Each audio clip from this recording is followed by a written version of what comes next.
Forget gurus. Forget anyone claiming to be an online business expert without going through the challenges of entrepreneurship themselves. The Real Money, Real Business podcast is here to prove the best insights in online business comes from your fellow online business builders. We dig into stories of entrepreneurs selling their business on the Empire Flippers marketplace so that you can learn how they made their business profitable, how they overcame obstacles, and what lessons they learned in their online journey. If you want to take your business and your knowledge to the next level, you've come to the right podcast. Let's get started. Hey everyone, welcome to another episode of the Real Money, Real Business podcast. We record these interviews so that potential buyers can learn more about the business and the seller to help them make an informed buying decision. If you would like to learn more about this business, including details like what type of business it is, how much revenue and profit it makes, and all of the assets included with the business, simply visit empireflippers.com/marketplace and search for this business's listing number, which you can find in the video thumbnail and in the description. Or if you're watching this on YouTube, you can click the link in the description to go straight to the listing. So without further ado, let's get into this interview. First up, let's learn a little bit about you. Can you tell us about your background in building and running online businesses? Yeah, so a little background on my end. I've been in the online business space for close to 15 years. I started off in the affiliate marketing and publishing space, and was fortunate to take an exit on a couple of those businesses, and I moved my time and energy into marketing agency, essentially taking everything that I've learned and helping other people do that. So my marketing agency I've run up until about 2 years ago. I currently run a venture studio where I'm investing in businesses now and kind of partnering with other people. And essentially the pivot for me was during COVID. And at the time, 90% of my clients were local-based businesses. Obviously with COVID and local businesses being affected, many of the business owners were just unable to continue. And so this business was one of them actually. I had been around for already 13 years, well-reviewed, loved the service that they offered, but the business owner was not in a position to cash flow through COVID and, wasn't able to fulfill the service. So I essentially took over the business. This business specifically really met my buy box criteria. It's brand focused. There's strong review moat. It's a repeatable process. And with a 13-year history at the time of me purchasing it, it was kind of a slam dunk. And then at this time, I've been running the business for 6 years and I've kind of acquired a couple other businesses in the process. But really this niche and industry is very trust-oriented, and having the asset of, nearly 400 reviews and a 17-year-old business for me was really a no-brainer to get involved. And I noticed quite a few inefficiencies in the business. So for me, it was a fairly easy yes. I'd already, I knew the business. It was very simple. It was brand-focused rather than founder-focused. And I took the plunge. So I invested in the company. I bought out the owner and supported the staff over a couple of years through COVID, and then really got to sink my teeth into it, end of 2022, start of 2023. Why are you selling the business now instead of keeping it and growing it further? The reason why I'm selling this business is ultimately down to my goals and some of my own personal life stuff. So essentially, my zone of genius has always been taking a complex system and simplifying it into its basic parts. And I've really achieved that from a goal perspective. When I took over the company, it was local employees, very administrative heavy. The processes really weren't ironed out. And now we're in a position of from, the moment a client reaches out to us to a completion of the service, it takes us less than an hour. And really, from a position of my standpoint, the performance of the business and profitability is actually far greater than it's ever been in the history of the company. COVID prevented me from restructuring for the first couple of years. The local staff needed jobs and I respected that and kept them on even though we weren't able to fulfill our service. And really 2024 was my window where, the salesperson that was within our company moved on, the events manager went on maternity leave. And because of technology that's available now, AI and, Go High Level and some of these other CRM systems, I was essentially able to replace what used to take 60 hours a week, 70 hours a week to 10 hours a week, 15 hours a week at max. Essentially, I'm taking 15-minute phone calls our sales calls, 10 to 15 minutes just to build a little bit of rapport and confirm, our customers' criteria. And then the delivery mechanism is 30 minutes of administrative time and then 15 minutes out once the job is done to, follow up and close the loop. So really this has become a highly effective business, but my intention the entire time was to rebuild the operation to make it as profitable per hour input, not necessarily focusing on a large top line revenue number. We're doing fewer jobs with massively higher profitability. We were at a 10 or 15% margin when I purchased the company, and now we're somewhere around 35 to 40% margin, so like a 4x on that. And then truthfully speaking, I had a newborn, our first actually, that was born April 2025. And, I took the whole last year. I truthfully spent as little time as possible on this and really just optimized for my hourly input for output. We had a wildly successful year from a profitability standpoint. Now 1 year of being a parent, the business is optimized, it's profitable, it's systematized, and I'm ready for a new adventure. I want to focus on a pet business that I acquired 2 years ago. I'd like to be present with my family, and the timing is really perfect. It's right before, kind of the peak adventure season for the next person. It makes kind of logical sense to kind of do a handover now from a year over year standpoint. Gives me time to help train the new person to come in here and really set them off for an, exciting year. So truthfully speaking, with the venture studio kind of set up for me, I feel like I've given my zone of genius. It's now set up in a way that is so convenient. I mean, I was able to run it with a newborn, with 4 other businesses going on. I don't have a crazy large team. And it's really just leads are coming in nearly on autopilot because of it being so organic focused. We've got a process that is ironed out. We've done close to 3,000 of these services over the last, X amount of years. That process works. And truthfully, I'm just excited to have somebody come in, take the system and just run with it. Can you describe the amount and the type of work that you do on this business to maintain it? In regards to describing the work, I think what would be effective is looking at a day basis, a week basis, and then sort of the annual.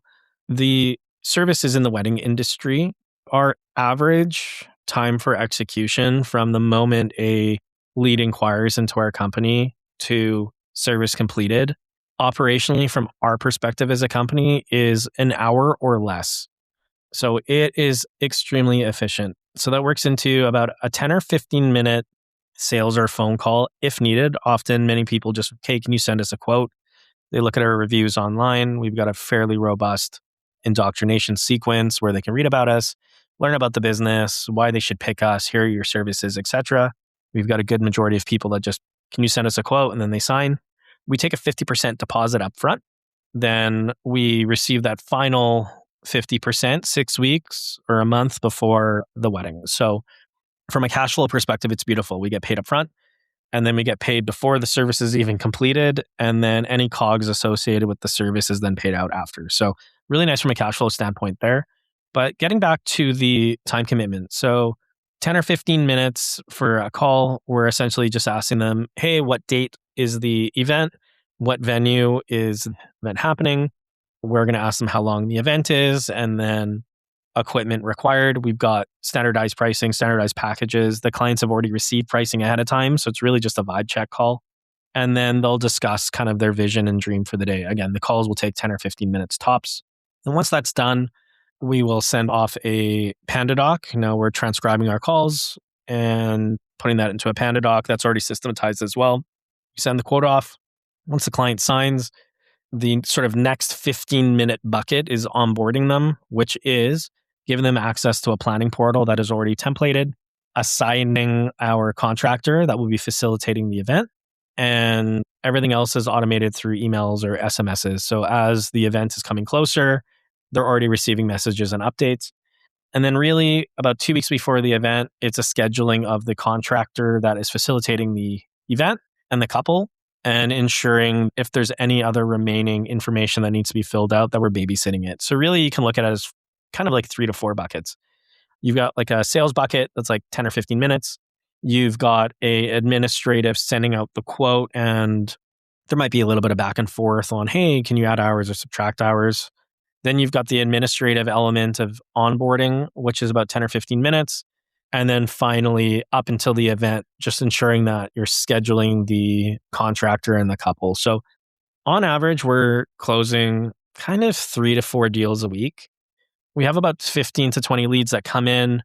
I would say 50% of those leads turn into phone calls or quotes, and then 50% of those turn into sales. So realistically, the 10 to 15 hours, most of it is just very simple administrative that isn't time sensitive, which is fantastic about this because clients are booking 8 months or 12 months in advance. As long as you're communicative, SMS, etc., you can bulk do a lot of this work very quickly. And there's still absolutely room to automate or AI some elements. I was in a position of just running it myself, and it was very simple for me to schedule a couple calls a week, send out some Panda docs and then onboard. So from that perspective, hopefully that gives you some context. Now, looking at an annual basis during January, focusing on renewing contracts with existing contractors, we give them a 1-year contract and then renew.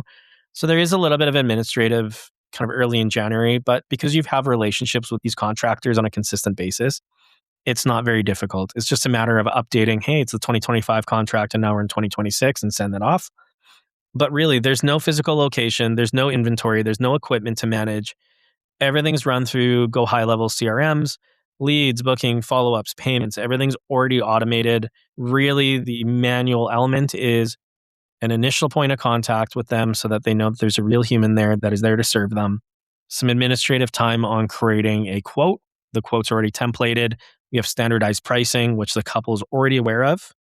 And then half an hour, let's say, to actually deliver the event, which is just onboarding them into our portal, confirming they have access, and then connecting the contractor with the final couple. So if you were to keep this business, what are some of the ways you would try to grow it? So there's really a lot of opportunity to grow this business from maximizing the relationships that you have with them. So we are very lucky that we're one of the first vendors that get called during the process of delivering a wedding.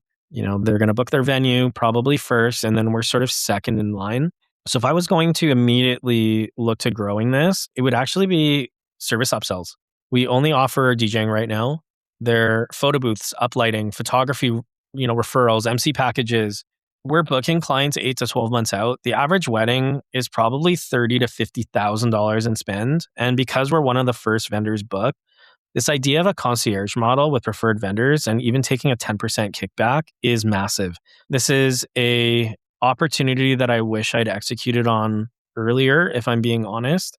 But because I was focusing on really just like maximizing my output from minimizing my input, I wasn't really in a position to want to expand in this way, just being very transparent. But the reality is we're working with the same vendors over and over again. We often get referrals from them, but cultivating this sort of outbound, hey, are you looking for a photographer? Are you looking for a florist? Are you looking for a caterer? And giving people the ability who've already purchased with us, the ability to continue to cross-sell or upsell is just such a massive opportunity.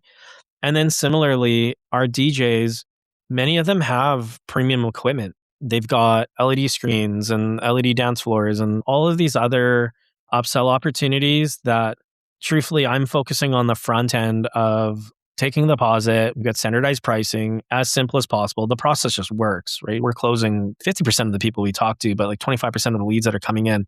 But this secondary opportunity, a month after they've closed to say, hey, now that you've got some clarity on your event, have you thought about a DJ lighting? Have you thought about a dance floor? So there really is a massive opportunity to upsell and cross-sell rather than, the 10-minute phone call that I had initially with them. So yeah, there's a huge opportunity. Somebody is making that money already, that, $30,000 to $40,000 that people are spending on their weddings. And we really just haven't prioritized asking that question. Can we help them further? The second discussion is actually around pricing. I haven't touched the pricing really since essentially right out of COVID. And I didn't want to change variables. I know from looking at the market, we're sort of sitting at like 15 to 25% probably under the market right now. There definitely is an opportunity to increasing pricing, even if it's like a 10%, I think it would very easily handle a 10%. Again, I wasn't focusing on changing variables. So I essentially froze pricing for 5 years, which anybody that's really digging in will be able to see the math. I focused on the optimization of the COGS and sort of making the company more lean from like a dollar saved is dollar profit.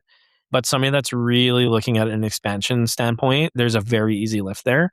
And then really the last, or maybe I've got maybe two more ways I would try to grow it. The geographic expansion. So I made the conscious decision when COVID happened to reduce our geographic expansion. One, from a liability standpoint, but furthermore, I felt it overly complex at the time and that there was too many moving parts. So I made the decision in 2024 to reduce the geographical area, focus on maximizing the system first. And now that, I've run 2 full seasons in this way, wildly more profitable, double, if not 3 times in some cases, taking the same model and essentially just flipping the switch back on. I drafted the pages that were across Canada. So areas like Toronto, Alberta, Winnipeg, etc. Because we have so much domain authority, we rank exceptionally well very quickly. To this day, I still turn down leads. So we have leads coming in for areas that are fairly wealthy, and we have DJs ready to go on contract. But because I was optimizing for as little time in for as much out, I didn't pull that expansion lever. Now is a perfect time for somebody to pop in, turn those pages back on, reconnect with the contractors who are already asking, hey, are you guys still doing gigs in this city?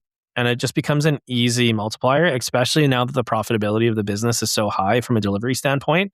There's sort of a very easy answer. And then lastly, sort of the more creative element. This is a very creative / people eat with their eyes type business. We have been very lax on our social media. We ask our contractors at the end of the event to send us media. And we have done a very poor job just being transparent on submitting or like posting on social media. I think we might have half a dozen videos on TikTok and like a very little on Instagram. So just from like a storytelling and messaging and branding, somebody that's like that very creative brain, I think would have a lot of fun on telling all the amazing stories that we do. We do about 150 events, 200 events a year. Each one of those is a micro story, and somebody coming in that's really looking to grow it, telling those stories week in and week out. We've done events for Ferrari, we've done Red Bull, we've done city events. We're consistently being brought in by large cities to do their public, like family days, etc. So these are opportunities to tell a story from a social standpoint that I personally could have done a way better job of doing. And it's just going to create that sort of viral factor of like being in the community, doing the right thing. And the fact that our contractors are sending us media and we're not doing something about it, it's an easy opportunity for growth. Right. And what would you say are the biggest risks with this business that buyers should be aware of? So the biggest risk with this business, I think, is missing expectations or not clearly defining expectations or outcomes with the couple, leaving things up to chance. And then you run into a room of interpretation and ultimately you get somebody disappointed. This is the most important day or most important party of many people's lives, and their energy emotionally can be sometimes charged, being very transparent. But us as a professional company is about leading people through a process. This is maybe the first time they're ever getting married. They've probably never thrown a big party before. And what they're actually leaning on is somebody that has a high level of experience, who knows how to handle or ask the right questions and structure a game plan that all we're doing is executing. And really, our company, that's what we do. We're not an entertainment business. We are hired to define, plan, and execute a vision. And as long as the couple follows the process and we have plenty of time, that's the best thing. There's nothing urgent about this business. People are calling us 8 months in advance, 12 months in advance. And really the outcome that they need to deliver is one filled out form. And we've done 3,000 events already, and the process works, right? As long as people follow the process, there's a clear game plan. All of us are communicating upfront that this is the plan that we're going to go execute on. And then the night of the event, it's just executing the plan. But the risk is if you allow the client to deviate from the process, there is the eventuality of, missed expectations or poor communication. And then the expectation of what they were going to have on the night and what we executed on are not the same thing. And then that's where you get disappointment. The good news is we're taking a deposit up front. So there's never a cash flow issue ever. You're only doing work that you've been paid up front for. If the couple decides to cancel the event, etc., it's a non-refundable deposit. So a lot of these risks are really mitigated. It really just comes down to making sure that the plan is communicated well in advance, 2 weeks in advance, a month in advance. You have plenty of time to get there with the couple, and then making sure that the focus is on executing the plan, not sending talented contractors that are going to figure it out. So that's really the biggest risk. The good news is it's already been ironed out and our reviews show for it. How much support are you willing to offer the buyer who acquires this business? Realistically, I am happy to offer 60 days of full support. So whether that's WhatsApp, Slack, email access, I am open to extending that if need be, obviously on a case-by-case basis. They're going to get a hands-on walkthrough of the CRM, all booking workflows. I'm happy to, introduce, we've got a WhatsApp group of all of our contractors. It's a great family. I'm happy to introduce the new owner, help build that relationship up, not just, hey, here's a new person by.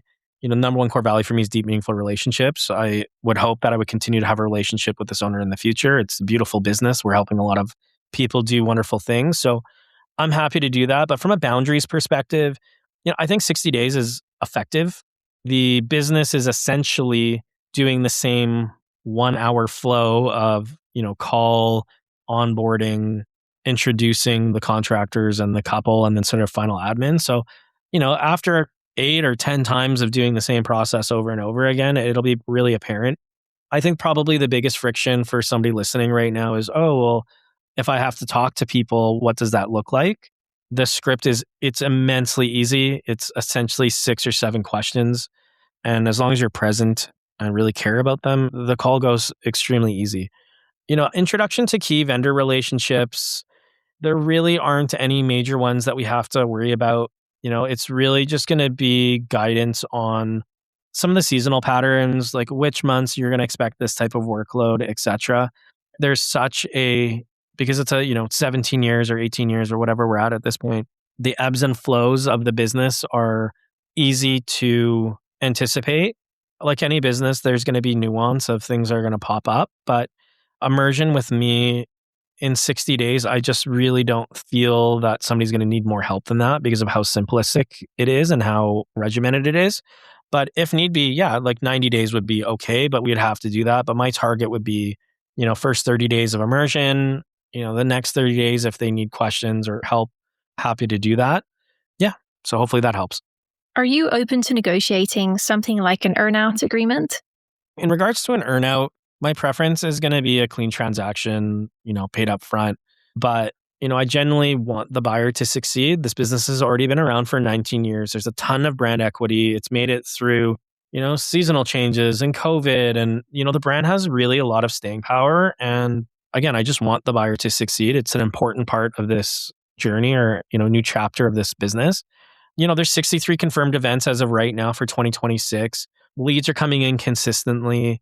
So I'm not really worried about, is the business going to be here 2 years from now, 3 years from now, 5 years from now? I've had, again, a marketing agency. I have a venture studio. I have partners in other businesses in the same capacity. So I'm happy to discuss the specifics, on a buyer call. I'm flexible on the structure if the right buyer's on the table, but my preference is still going to be on a clean transaction. I'd prefer to continue working on the other businesses that I have.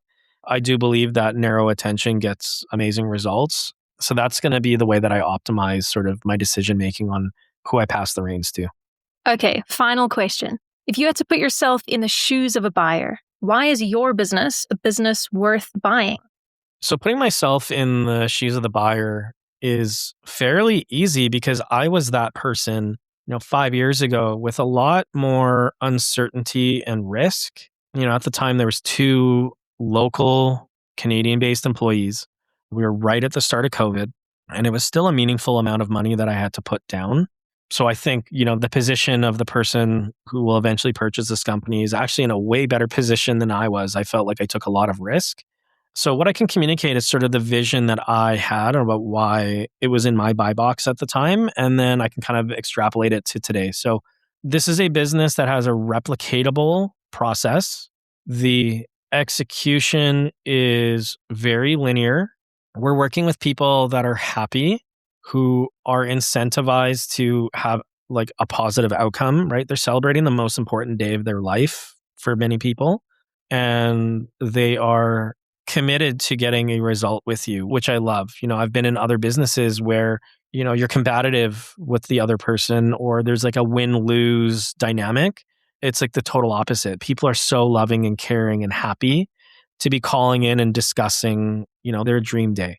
So that's that element. Number two is there is no attachment to the owner. It is a brand-centric company. When people reach out to us, they're reaching out to us knowing that it's an agency, that we've got 30 plus people on roster, that our pricing is standardized and consistent. They're calling in because their life is complex. They've got a lot of decisions that they're making and they're just calling us to handle it, quote unquote. So it's a very beautiful dynamic rather than, hey, why should I pick DJ X or DJ Y? Or, even if you're a solo operator, you've got to communicate why you, rather than in this case, we're selling a process. And I can't speak enough about how valuable it is when somebody's calling in wanting to work with our company and they hear that our process is amazing and they just want us to handle it rather than being so outcome dependent on how we're going to solve the problem. It's incredibly awesome. Now, the other thing is this business is like kind of recession proof. I mean, I proved it through COVID. Obviously, COVID was a very challenging time, but the reality is people are going to get married forever. There's no risk of AI coming in and like having that handled. I've proven that there are opportunities for improvements in process. And truthfully, somebody that really wants to dig in and, maybe they want to build their own, AI workflows for messaging. And like, I'm doing a lot of things very manual still. And this really could be a one button click onboarding workflows, automations, if you so choose. So there's still a lot of room to optimize even from where it is. But I take it from where I bought it, where I had 2 local, very manual staff, to now I'm completely remote. I don't have to show up to events. Nobody expects my face to be there. There's no payroll. There's no HR. There's no office. I control the margins on the sale, right? So right now I'm off, approximately 49 to 50% cost of goods sold on the DJ, but I control that up front. I don't have to spend money up front to make money because it's a labor-based business. It's all margin. So these are all like really beautiful things at the time of me purchasing. The model is completely scalable city by city. The SEO conversation is, we're so lucky to have a domain with such age and, reviews and all these other things that scaling out this model to any city is really kind of straightforward. And somebody that has this sort of engineer, franchisee-ish mindset could copy and paste this model anywhere. Because we have the reviews on aggregate platforms, you can't buy that. And I think this is one of the biggest things for me. You could start a contractor business tomorrow, but how are you going to get 400 reviews that are 4.9 stars? So this moat of brand equity, the amount of reviews that we have, if a competitor was to come in tomorrow and compete directly against us, they're still not going to get that visibility because there's no way to get 400 reviews. We do, again, 150 to maybe 200 events a year. You figure 15 or 20% of those people leave reviews. It would take you literally 10 years to get this amount of reviews. And it's such a review-driven business. And from a conversion standpoint in a lot of these platforms, that's the first place they look, right? They look at the highest reviewed and they're going to reach out to 2 or 3 vendors and they're going to pick the one that they want. So I just really feel like between local-based service business that you never have to be in the geography, the review mode, the simplicity of the delivery mechanism, it's just a slam dunk. And especially in this age of, digital businesses where AI can come in and create content tomorrow, or with e-commerce purchasing product and, maybe you've got somebody that rips off your product or you get gated on Amazon or something similar. This is a very simple funnel. Clients are aware of pricing ahead of time. They're committed to making a decision because they're going to have to pick a vendor. It's just a really, great situation. And then for somebody coming in now today in 2026, there's still lots of growth levers. Like I've already discussed on this call, somebody can come in here, pull the growth levers, know that with me on a limited time, with a newborn and 5 other businesses that I'm running, I was able to run a very successful process over the last, year, 2 years, 3 years. Somebody can just come in and put more time if they want to. They can run it as is if they want to. And I mean, the fundamentals show this business is going to do the same thing year in and year out, hopefully in forever. And, the 20-year track record that's here, I hope it continues for the next 20 years and serves the next owner effectively.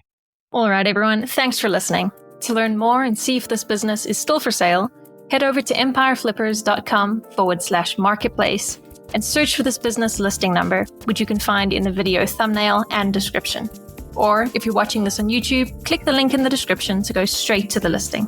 Once you've unlocked this listing, you'll find everything you need to know about this business. So, thanks for joining us. See you next time.